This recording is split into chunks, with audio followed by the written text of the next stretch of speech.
Need a Wi-Fi scanner and survey tool that won't kill your budget? Try Wi-Fi Scanner for Windows. It's an all-in-one tool to explore Wi-Fi access points, test speed, and perform active and passive surveys. Built by Wi-Fi engineers for Wi-Fi engineers. Visit wifiscanner.com to start your free trial today.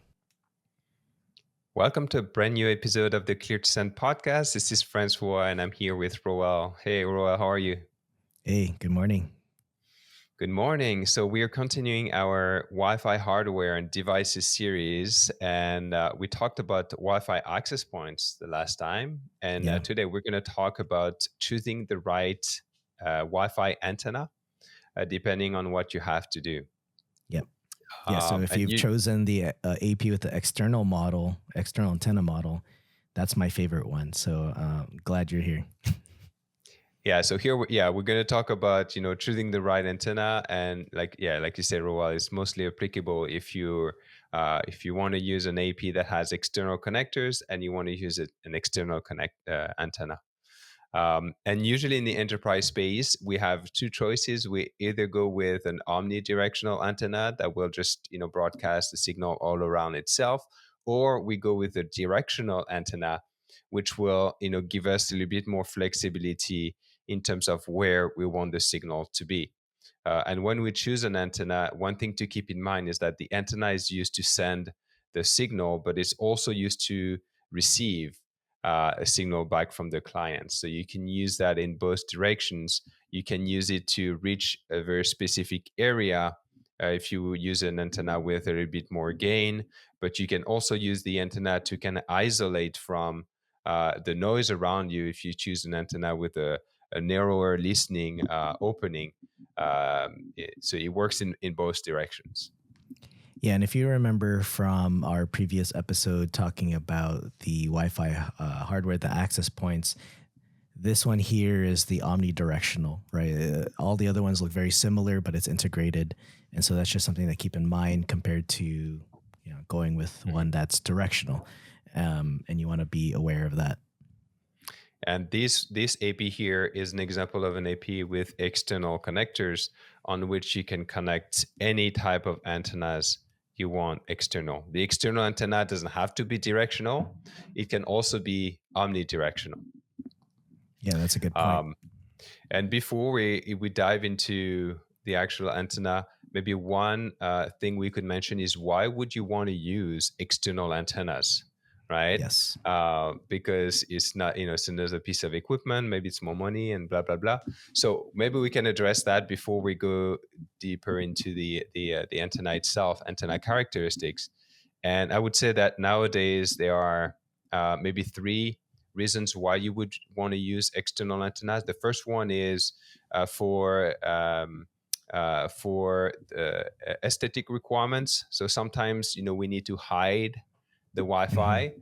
And so there are options nowadays of external antennas that allows you to put the AP somewhere and then have a very tiny or low profile antenna that you can kind of dissimulate into the space. They even have antennas you can put inside junction box that you can just hide that way. So that's one scenario. The second reason would be if you want to install the APs and antennas far away from the clients. So if you have like high ceilings environments, maybe in a manufacturing environment or in a warehouse, and you want to install the APs under the ceiling, they'll end up being maybe 10, 15, 20 meters away from the clients. Then it's very useful to have antennas with a directional pattern and a higher gain, because you're going to be able to provide a better SNR to the clients. So that's, I would say, that's the second scenario. And the third reason why you would want to use external antennas is when you have high density environments and you want to design with smaller Wi-Fi cells, so you can support a higher amount of devices in one given space. Usually the directional antennas would allow you to have what we call narrow beam width, meaning that the antenna will have like a smaller propagation footprint, and that allows you to kind of isolate the propagation of this AP from the rest of the APs around you, and essentially that allows you to install more APs in a smaller area, supporting a greater amount of Wi-Fi clients.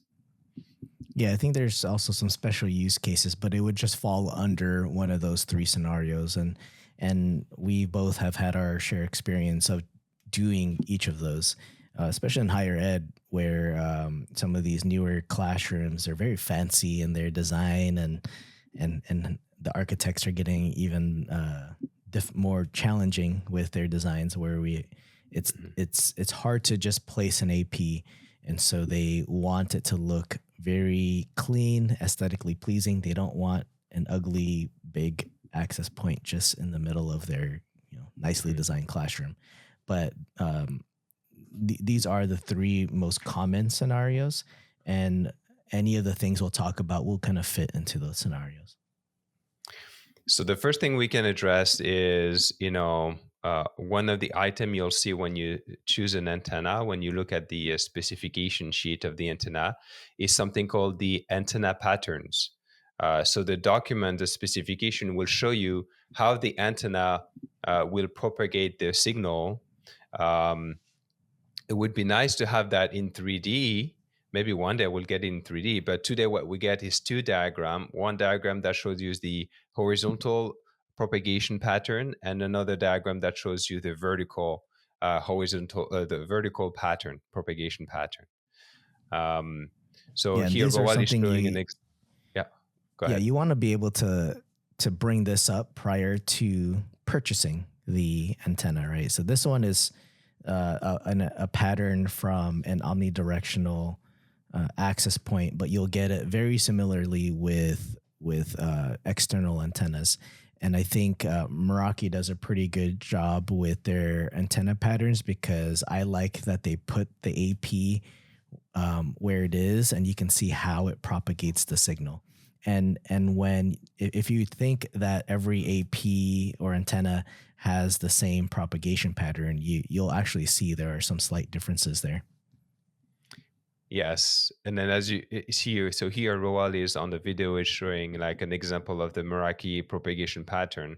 Um, the horizontal plane sometimes is called the azimuth plane, and this is the plane that will show you what type of coverage you could expect to get from that antenna if you installed it like under the ceiling facing down. So it's like the top down view of what you're going to get from that antenna. And this specific example, it's an omnidirectional antenna. So the top down view looks like a circle, which makes sense. That's what an omnidirectional antenna is. But for directional antenna, you may have like a different pattern for the horizontal view. If you scroll down, you'll have the D model here that will show you a different Yeah. propagation pattern. So if you on the video, it's a different model with the D for the integrated directional antenna.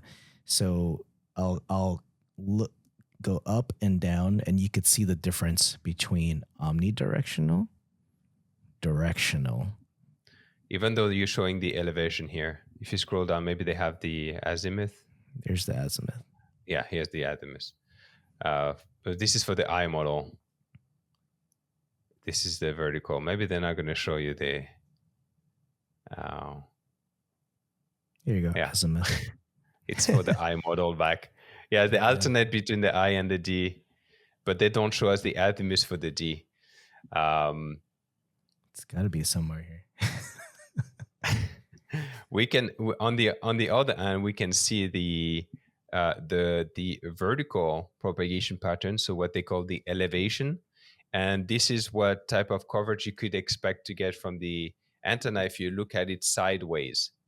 So it's very clear on the picture here. You look at the AP sideways, what type of propagation am I expecting to get? And as you can see in this case, most of the energy leaves the antenna, so goes in front of the antenna. There's little energy that will go backwards. Yeah, very little. So that's why we don't like putting APs like this on the wall if they're omnidirectional. And the important information that you get from these diagrams, especially for the directional antennas, is something that we call the beamwidth. And the beam width is pretty much the angle of propagation of the antenna. That's where most of the energy will be sent out of this antenna. Usually in the documentation, they will give it to you. Like here, you can see it's a 90-degree beam width. They tell you elevation 90-degree. So it's telling us that most of the energy will be located in the 90 degrees in front of the antenna, and that gives you an idea of what type of coverage you could be expecting to get. And then if you take this into your design tools, you can really visualize in your design tools what type of coverage you'll be able to get from this specific antenna. Yeah, so the beam width and the antenna pattern is two things that you want to take a look at. One related to the beam width as well. One thing that you want to keep in mind is that you may have different beam width depending on the elevation or the azimuths. So some of the antennas, I'll show you an example. Sometimes the form factor of the antenna will tell you this, but here I have an antenna that's a square directional antenna, and it's a 60 by 60, right? So you can see here the form factor is a square. It tells me it's a 60 by 60. It's helping me a little bit. It's not always the case, but in this case it is. It's helping me a little bit to understand that it's the same beam width in both the horizontal and the vertical plane.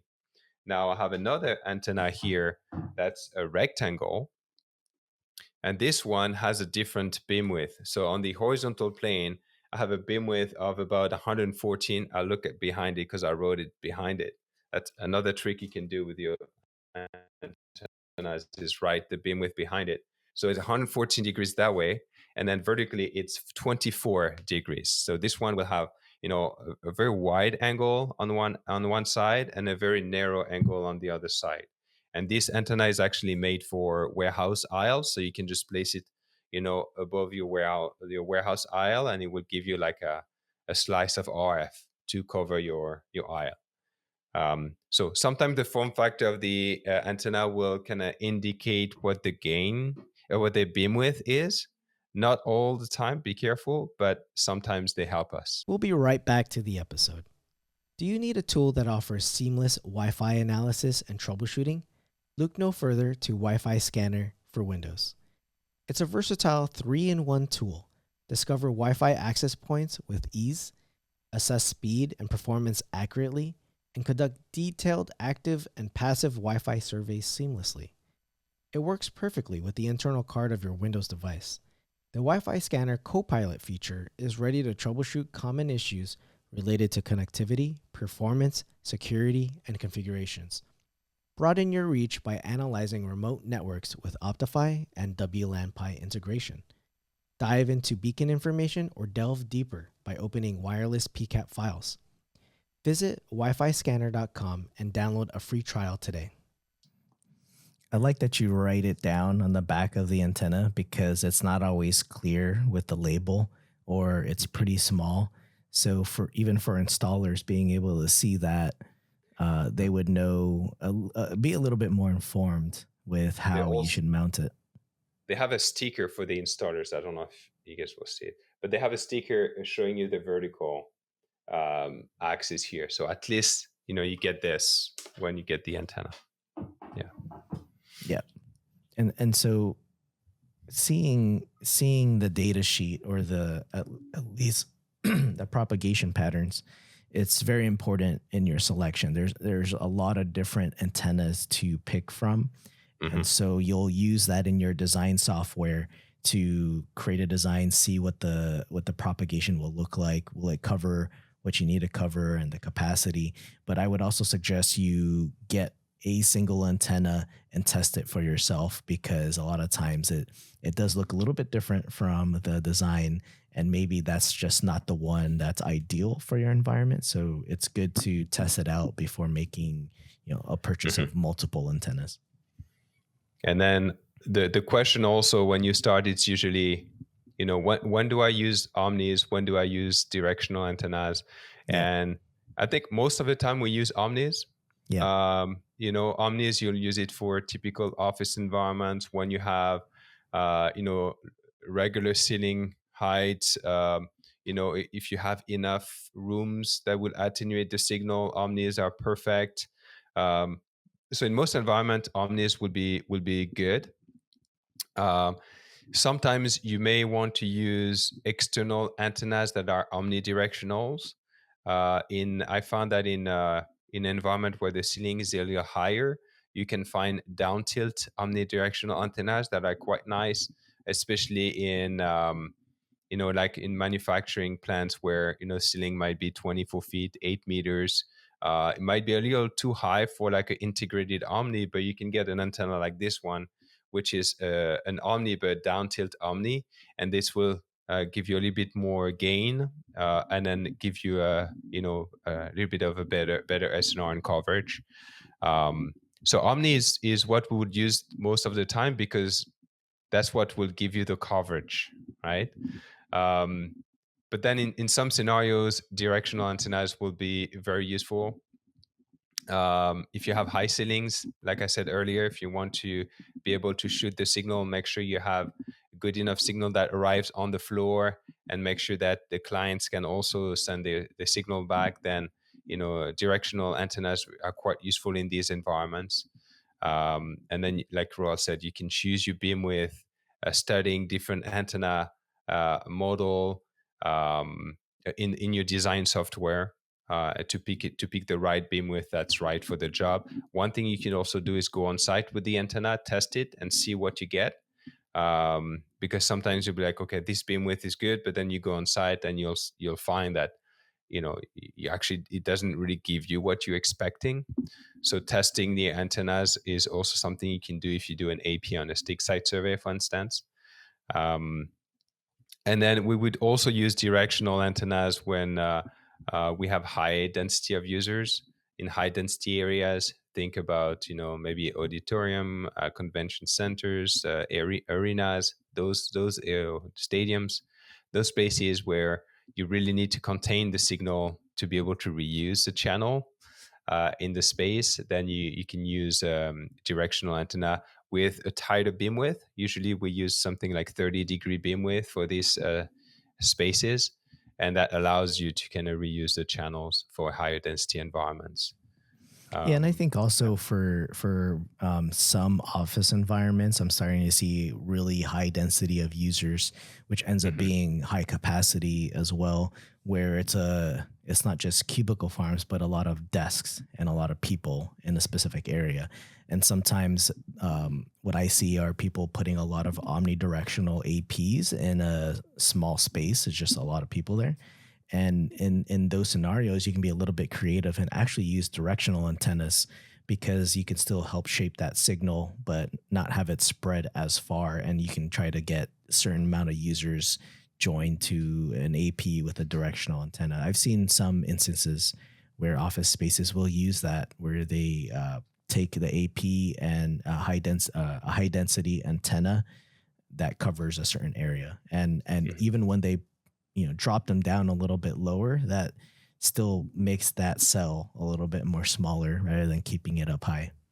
mhm. Interesting. Yeah. One thing that you have to be careful though with directional antenna, since we cannot see the signal with our human senses, would be nice. But you need to make sure that you install it properly, because if you make a mistake in the orientation of the antenna, then it sends a signal somewhere else. Um, so you just have to keep that in mind when you design with external antennas. And another thing that I've run into with external antennas is how long that lead is. You could purchase, Mhm. longer cables to extend how far the AP and antenna are, but you got to be aware of the loss that occurs within the cable. And there are some cables for high loss where you could extend it pretty far, Yeah. but By def- here, let me by see, let me default, see if I it's can change the view. by default it's 1 meter. So you'll see what it gives you. It gives you something like this, or 3 feet. Um, and yeah, if you could extend this by buying the right coax cable with the right connectors. But yes, depending on the quality or the grading of the cable, then you can have a different amount of loss. So my rule related to this is I try to avoid using extension as much as possible, and then if I need to, then then we take that into account in the design and in the configuration. Yeah, because Yeah. that's something you cannot consider in design software. I don't think you can add extension cables to determine the No, loss and what signal you actually get from the antenna. you have to adjust the TX power. That's what I do. Yeah. Yeah. Yeah. So what's the Yeah. last thing we talked about aesthetics? Should we talk about it a little bit more? We can talk about aesthetics a little bit more, and then I wanted to talk about connectors as well to Okay. finish off. Yeah. Yeah. So quickly on aesthetics, because I deal a lot with aesthetics in Yeah. higher education, and um, y this is where you can try to find the antenna that fits the aesthetics. And I like to find either hard caps where I can just place the antenna behind it, or try to find the smallest antenna possible. But again, thinking about what your beam width is, what the gain is for that antenna, or maybe go for junction boxes that really sit flush up against the wall, and they have built-in antennas there as well. And considering too what kind of paint you could use on these antennas to help them blend in more. So Hmm. aesthetics is I think becoming more and more important, and Hmm. there are fancier antennas available to kind of help fit those needs. Even some that blend in with like an exit sign. I saw that you showed it to me, Francois. I thought that was Yeah. pretty cool. The glass And antenna. the glass antenna and you can't see it, which I think will be more useful because I'm running into buildings where it's a lot of glass, and we have no place to mount antennas. And so those, Yeah. I think those will become more available as hopefully the architects talk with more Wi-Fi people, or even the creators of these antennas. Yeah, and there's also one thing you can do nowadays for both antennas and APs is add a skin to it. So and then they can match the color of the skin to whatever paint color you have. So you send your paint color, and then they send you samples. You choose the one that's right, and then you can have them skin the APs. It's a little bit of a process, but you can if the requirement is there, then you can really have the AP or the antenna kind of blind in Yep. the environment. Or the Yeah. skin can become part of the branding. So for sports Mhm. venues, you can put a skin over the antenna and it's got the logo of the team. That's Mhm. another way of using the skin as well. And the pros of hiding antennas is Disney, right, Roa? Yeah, the Disney has they have the best. They use the I forgot what they call them, the Imagineers or whatever you call them, but they work with the network team with the antenna vendors, and they blend it in so nicely with the environment. So if you go to Disneyland here in LA, you will see some of the antennas blended into the environment, especially in the Star Wars area, where it just kind of looks like it's part of the aesthetics. And then Decor. they have, yeah, it's part of the decor, and they paint it so it looks like a rock. They paint it so it just looks, that grungy look with Star Wars. And then they have some that are just hidden, but they're there. You can't see it. Just kind of blends in with the rock. There's fiberglass. It's whenever I go to Disneyland, I try to look for their antennas. Okay, and then finally for the connectors, that's also something you have to keep in mind is which connector does my AP support? Usually in Wi-Fi we have either a RP TNC or RP SMA. TNC is bigger and SMA is smaller, and then you need to make sure that you connect the antenna. You buy the antenna with the right connector and with the right amount of leads. So for this AP, for instance, I have 5 RPSMA connectors. So I'm going to go and get an AP that has 5 RPSMA leads. Um, Yeah, good point. and yeah, Because don't make the mistake of purchasing a ton of antennas with the wrong connectors. yes, I know I've yes. done that before. Another mistake I've done before is purchasing antennas, but without validating that they had leads, and the antenna didn't have leads. So you needed to purchase patch coax cables with the right connectors to connect the antenna to the AP. So yeah, make sure you do your homework, you do your testing. Now what I do is, the reason why I have a lot of antennas is I usually get one, purchase or lease one, so I can test it in my lab, in my office. And then once you've tested, you feel more comfortable ordering 100 of them. So yeah, that would be my advice for you guys. Test it before you start ordering a lot of them. Yeah. And talk to your account rep from the antenna vendor to Mhm. make sure you get the right one Yeah. as well. Ask for pictures, ask for videos, and all of this. Yes. Yeah, there's a lot of different connector types. Maybe we should add like a cheat sheet of connector types. Yeah, that would be a good idea. Awesome. Well, I think that's pretty good here on the antennas. Let us know, if you use different type of antennas, which one is your favorite antenna? Send us a picture. That would be great to see.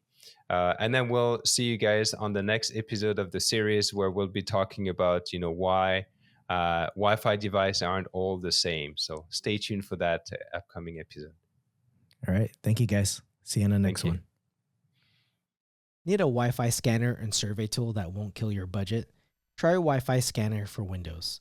It's an all-in-one tool to explore Wi-Fi access points, test speed, and perform active and passive surveys. Built by Wi-Fi engineers for Wi-Fi engineers. Visit wifiscanner.com to start your free trial today.